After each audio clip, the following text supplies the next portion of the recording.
Chapter 20 of Old Granny Fox by Thornton W. Burgess. Chapter 20. A Twice Stolen Dinner. No one is ever so smart that someone else may not prove to be smarter still. Old Granny Fox. Listen and you shall hear all about 3 rogues. 2 were in red, and were Granny and Reddy Fox. And 1 was in gray, and that was Old Man Coyote. They were the slyest, smartest rogues on all the green meadow or in all the green forest, and all 3 had started out to steal some dinner. But the funny part is they didn't intend to steal it from the same person. And funnier still is that one of them didn't even know where that dinner was or what kind of a dinner it would be. True to his resolve to know what Granny and Reddy Fox were up to and where they were getting food to eat, Old Man Coyote hid where he could see what was going on about Old Farmer Brown's. For it was there he felt sure that Reddy and Granny were getting food. He had waited only a little while when along came Granny and Reddy Fox, past the place where Old Man Coyote was hiding.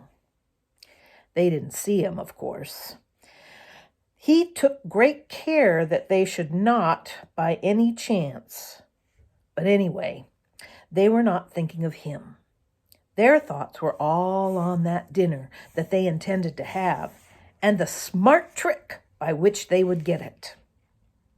So, with all their thoughts on the dinner, they slipped up behind the barn and prepared to work the trick that had been so successful before. Old Man Coyote crept past them. He saw Reddy Fox lie down where he could peep around the corner of the barn to watch Bowser the Hound and to see that no one else was about. He saw Granny leave Reddy there and hurry away.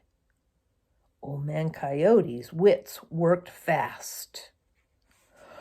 I can't be in 2 places at once, thought he, so I can't watch both Granny and Reddy. As I can only watch but one, which one shall it be? Granny, of course. Granny is the smartest of the 2, and whatever they are up to, it is she who is at the bottom of it. Granny is the one to follow. So, like a gray shadow, crafty Old Man Coyote stole after Granny and saw her hide behind the corner of the shed, at the end of which was the little house where Bowser the Hound lived. He crept as near as he dared, and then he lay down flat on a little bunch of dead grass, close by the shed. For some time nothing happened, and Old Man Coyote was puzzled. Every once in a while, Granny would look behind and all about to be sure that no danger was near, but she didn't see Old Man Coyote. That seemed like a long time to him. Then he heard a door open on the other side of the shed. It was Mrs. Brown carrying Bowser's dinner over to him. Of course, Old Man Coyote didn't know this. He knew the sounds that someone had come out of the house, and it made him nervous. He didn't like being so close to Farmer Brown's.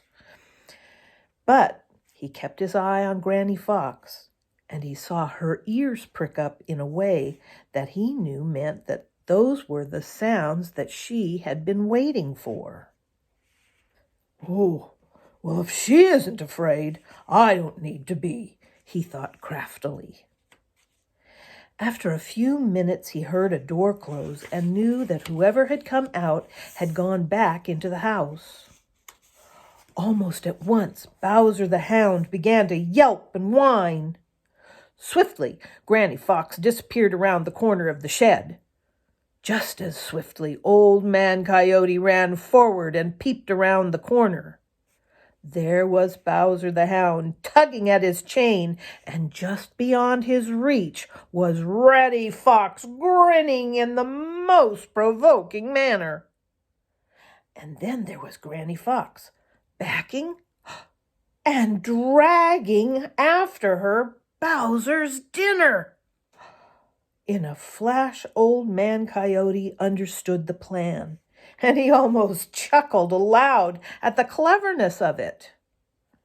Then he hastily backed behind the shed and waited. In a minute, Granny Fox appeared, dragging Bowser's dinner. She was so intent on what she was doing that she almost backed into Old Man Coyote without suspecting that he was anywhere about. "Thank you, Granny. You needn't bother any longer. I'll take it now," growled Old Man Coyote in Granny's ear. Granny let go of that dinner as if it had burned her tongue, and with a frightened little yelp, she leaped to one side. A minute later, Reddy came racing around from behind the barn, eager for his share. What he saw was Old Man Coyote bolting down that twice-stolen dinner, while Granny Fox fairly danced with rage.